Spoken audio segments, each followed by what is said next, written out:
tumbuh di level 5,01%, awal yang cukup baik, membidik target pertumbuhan ekonomi Indonesia ke depan. Iklim investasi membaik karena program tax amnesty, konsistensi pemerintah mempertahankan pengeluaran infrastruktur nasional, dan anggaran 2017 yang lebih realistis, termasuk juga membaiknya harga dan permintaan komoditas, ternyata menopang pertumbuhan ekonomi nasional. Lantas apa yang harus dilakukan pemerintah agar tidak kecolongan momentum pertumbuhan ekonomi, jaga mesin pertumbuhan ekonomi? Kami bahas lebih dalam di segmen The Analyst.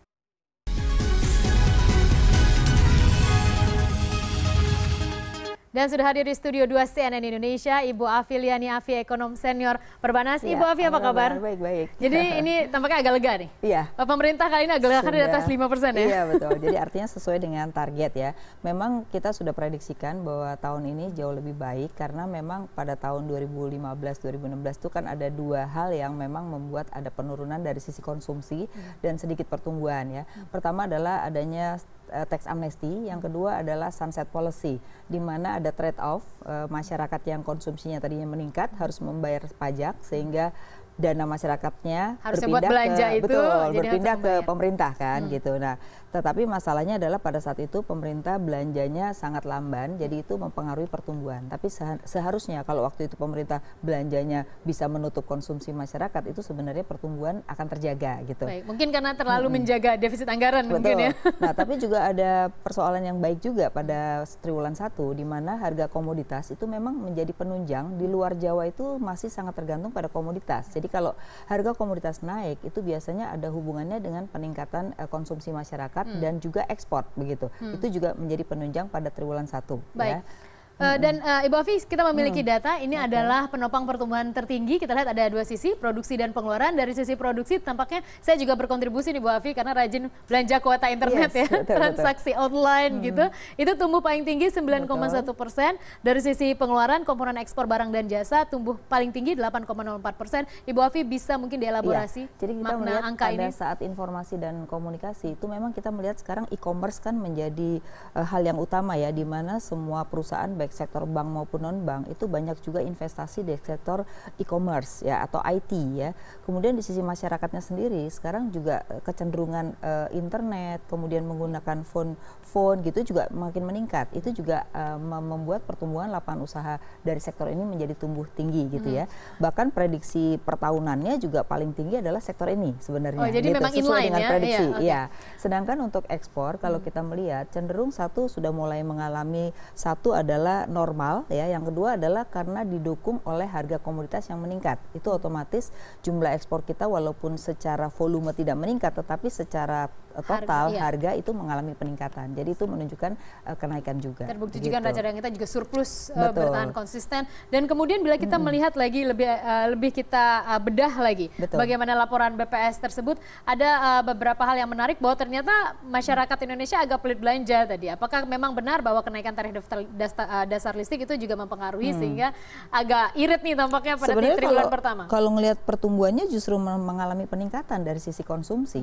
Itu menunjukkan bahwa sudah mulai kembali normal ya. Kenapa? Tadi yang saya cerita yang pertama tadi, karena mereka harus bayar pajak, konsumsinya berkurang. Nah, sekarang sudah selesai tax amnesty, maka kecenderungan konsumsinya kembali normal. Nah, ini yang harus dijaga. Ini secara kuartalan triwulan 1. Betul. Ini harus jaga momentumnya karena menurut saya ada persoalan di mana masyarakat kita ini masih takut terhadap perpajakan atau takut dengan aparat pajak sehingga ketika pada saat itu kartu kredit harus dilaporkan, dibuka itu datanya, langsung berhenti konsumsinya. Nah, itu ada masalah. Jadi oleh karena itu mungkin menurut saya caranya adalah sosialisasinya harus lebih soft kepada masyarakat agar konsumsinya normal. Jadi konsumsi tidak normal itu bisa beberapa penyebab. Penyebab tadi yang pertama karena pajak, yang kedua adalah ketakutan orang gitu. Ibu Afi, cara yang soft itu seperti apa? Mungkin Anda bisa jadi gini, caranya adalah mungkin kita bisa melibatkan perbankan karena paling tidak minimal orang yang bayar pajak itu adalah pasti punya rekening bank kan. Nah, itu bisa melibatkan bank, bagaimana bank diajak bekerja sama untuk mensosialisasikan kepada minimal nasabahnya gitu ya, yang belum ber-NPWP untuk ber-NPWP itu yang pertama. Yang kedua, kalaupun sudah punya NPWP belum bayar pajak, itu bisa melalui perbankan gitu. Jadi kalau aparat pajak sendiri, saya rasa orang itu udah takut duluan. Ini belum terjadi perubahan orang melihat aparat itu sebagai orang yang bisa ditanyai gitu. Justru mereka takut kalau dia ngadu, jangan-jangan nanti malah kena pajak lebih besar gitu. Nah, ini harus diakui. Itu yang pertama, sosialisasinya. Yang kedua, menurut saya agar orang konsumsinya normal, jangan menakut-nakuti dari sisi konsumsi. Jadi lebih termasuk bagus, penggunaan kartu kredit itu juga menurut Anda tidak sepakat dengan itu? Karena di Indonesia ini sekarang ini semua orang rata-rata sudah menggunakan kartu kredit. Nah, itu ada asumsi, kalau kita lihat survei-survei itu asumsinya adalah begitu kartu kredit itu masuk di perpajakan, mereka akhirnya banyak nutup kartu kredit. Itu bisa dilihat di 21 bank yang banyak sekali orang menutup kartu kredit. Nah, ini kan artinya bisa mengganggu perekonomian. Jadi momentum ini menurut saya dari sisi konsumsi, satu, jangan menakut-nakuti dari sisi pajak ya.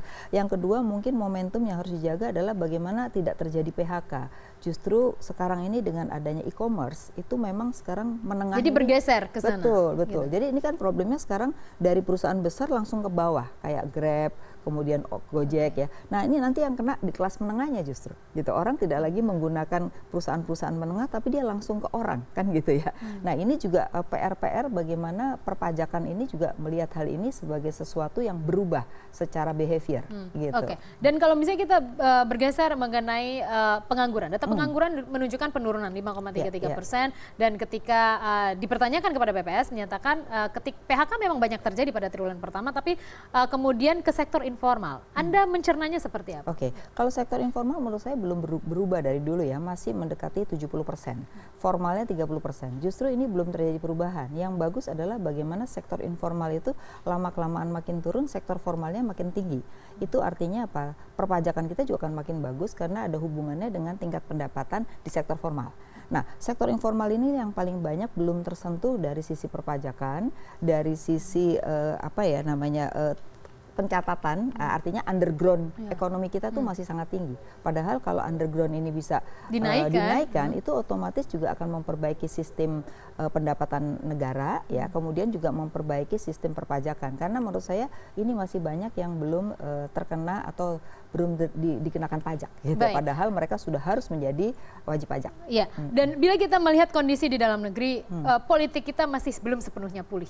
Dan bahkan beberapa ekonom juga menunjukkan analis bahwa ada kekhawatiran memang ketika kondisi ini tidak juga kondusif. Kita takutnya kehilangan momentum untuk kita take off di ekonomi kita. Apakah Anda juga memandang hal yang sama? Oke, menurut saya sih tidak isu SARA misalnya tidak seserem itu menurut saya, karena ternyata di lapangan orang akan tetap berinvestasi karena orang melihat bahwa pasar di Indonesia ini masih sangat besar ya. Mungkin yang kita lupa adalah melibatkan pemerintah daerah. Kita sibuk hanya bicara DKI saja, tapi kita lupa bahwa masih ada 34 provinsi yang sebenarnya mereka tidak punya persoalan yang sama dan itu investasi tetap jalan gitu. Nah, oleh karena itu menurut saya perlu sekali melibatkan provinsi, kabupaten, kota untuk bagaimana menggerakkan investasi di daerah. Jadi jangan hanya bicara pusat, tapi kita harus bicara daerah. Dan saya lihat di sentimennya daerah seperti apa menurut masih Anda? Positif. Misalnya kayak di Banyuwangi orang invest terus ya. Kemudian di daerah-daerah Kalimantan, Sumatera, di mana tempat-tempat pariwisata itu orang sudah mulai menggerakkan untuk mencari pendapatan baru atau mencari sumber-sumber PAD, tetapi dengan menggerakkan ekonomi. Dan menurut saya itu sudah mulai berjalan. Ya. Baik, kita bergeser ke global, Ibu. Bagaimana eksternal juga sangat mempengaruhi bahwa ketika Trump terpilih, proteksionisme kemudian mulai naik panggung begitu, tapi Trump juga inkonsisten misalnya terkait NAFTA misalnya yang juga akhirnya memikirkan ulang. Tapi menurut Anda sentimen-sentimen seperti kita tahu ada pemilihan orang nomor 1 di Perancis misalnya yang seperti itu akan terus mempengaruhi, Jerman juga akan menyusul. Seperti apa Indonesia harus membentengi ekonominya sehingga faktor eksternal itu bisa tangguh kita hadapi? Iya, sebenarnya Indonesia harus memanfaatkan momentum itu. Artinya begini, kita jangan berkiblat pada satu negara saja. Indonesia ini sedang diperebutkan oleh semua negara, termasuk jadi darling banget. Betul. 50 tahun baru Raja Salman datang ke Indonesia kembali. Itu menunjukkan bahwa banyak sekali investor asing itu masuk ke Indonesia. Oleh karena itu mungkin pemerintah perlu menggunakan ini sebagai momentum untuk mencari investor. Jadi jangan hanya misalnya China saja, tapi China kasih, Jepang kasih, Amerika jadi kuenya kasih. Dibagi rata menurut saya begitu. Sehingga apa, bargaining position kita menjadi lebih tinggi. Tapi kalau kita hanya berkiblat pada satu negara saja, kita menjadi bargaining positionnya menjadi lebih rendah gitu. Nah, oleh karena itu mungkin momentum ini harus kita pakai. Misalnya untuk Sumatera, kasih ke siapa investornya gitu ya. Kemudian Kalimantan, itu siapa investornya. Jadi menurut saya kalau semua negara kita minta di sini, itu persaingannya kita yang dalam kondisi yang lebih untung. Diperebutkan gitu ya. Betul sekali. Tapi kalau misalnya kita melihat juga proteksionisme itu memberikan hilir bilateral. Sementara kita kan dulu begitu digaungkan sekali globalisasi itu mendongkrak pertumbuhan ekonomi memang dunia. Sekarang dalam rangka krisis ekonomi global ini banyak negara melakukan proteksionisme ya, termasuk misalnya Amerika dengan FATCA-nya, kemudian nanti ada 7 negara nggak boleh impor. Nah menurut saya ini nanti arahnya pada yang namanya global value chains. Jadi G2G itu akan mulai berlaku tidak lagi B2B. Kalau B2B itu akan mendapat hambatan misalnya dengan regulasi. Regulasi yang dia katakan dumping dan lain-lain. Nah, G2G ini harus kita manfaatkan sebagai sesuatu yang positif karena pemerintah bisa bernegosiasi dengan pemerintah Brasil apa barang yang boleh masuk sana dan barang mereka yang boleh masuk sini gitu. Dan menurut saya ini akan menjadi bagus karena kita akan lebih melihat pada comparative advantage daripada negara kita dibandingkan negara-negara lain. Nah, ini menurut saya justru angka bagus. Ini harus kita manfaatkan juga. Terkait dengan global value change, kita tahu kita punya Asia Tenggara dan di sana kita lebih soft hubungannya dibandingkan misalnya EU yang memang lebih hard, dia punya kekuatan bersama gitu.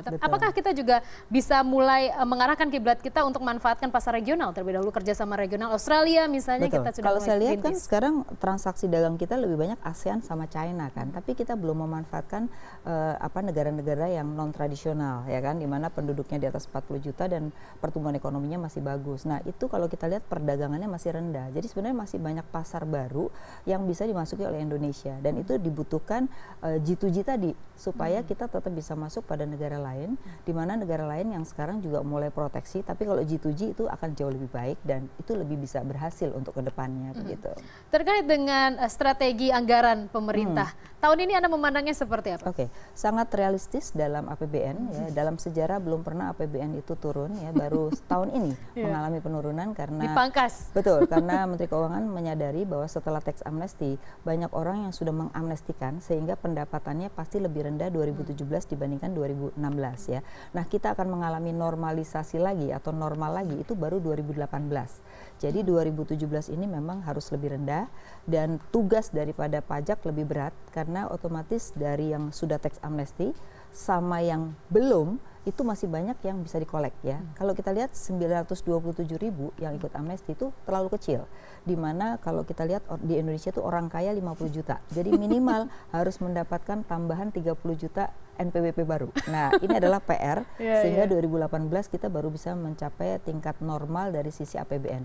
Jadi memang sekarang masih perlu kencangkan ikat pinggang dari sisi pemerintah ya. Yang penting anggaran infrastruktur jangan dikurangin karena menurut saya itu yang bisa bergulir kepada masyarakat ya. Yang kedua adalah anggaran yang berkaitan dengan pengentasan kemiskinan ya, kesejahteraan masyarakat itu yang jangan dikurangin. Gitu. Tapi yang lainnya bisa dikurangi. Ibu Afi, berapa proyeksi Anda, singkat saja berapa proyeksi Anda di tahun ini ekonomi akan tumbuh? Menurut saya sih antara 5 sampai 5,1 itu masih bisa tercapai sampai dengan akhir tahun ya. Karena menurut saya kita nggak bisa muluk-muluk di mana kalau pertumbuhan makin tinggi itu butuh dana yang makin besar. 1 tahun aja kita butuh 1.000 triliun. Nah, untuk mencari 1.000 triliun itu masih membutuhkan investor dari luar karena dari dalam sendiri itu mungkin hanya berkitar 500 triliun. Jadi kita masih butuh banyak sekali dana dari luar. Oleh karena itu kita harus membuat regulasi yang semakin friendly dan kita gunakan atau kita manfaatkan untuk semua negara masuk sini. Jangan hanya satu negara. Singkat saja Bu, berikan saya poin triwulan pertama kualitas pertumbuhan ekonomi kita berada di poin ataupun skor berapa? Skor ya paling tidak 7,5 sampai 8 lah. Karena konsumsinya sudah mulai kembali normal ya dan memang sektor pertanian udah bagus. Nah, tinggal sektor pertambangan tadi kan masih negatif ya. Menurut saya ini harus dipicu karena harga komoditas sudah mulai baik dan ada kebijakan pemerintah 5 tahun ke depan itu bahan mentah boleh diekspor lagi kan. Berarti ini juga akan memicu pertumbuhan baru dari sektor pertambangan. Baik, Ibu Afi 7,5 sampai 8 skor untuk pemerintahan ataupun juga untuk pertumbuhan ekonomi triwulan 1 2017. Ibu Afi, terima kasih sudah bergabung bersama kami. Afi Liani, ekonom senior Perbanas bersama kami di CNN Indonesia Business.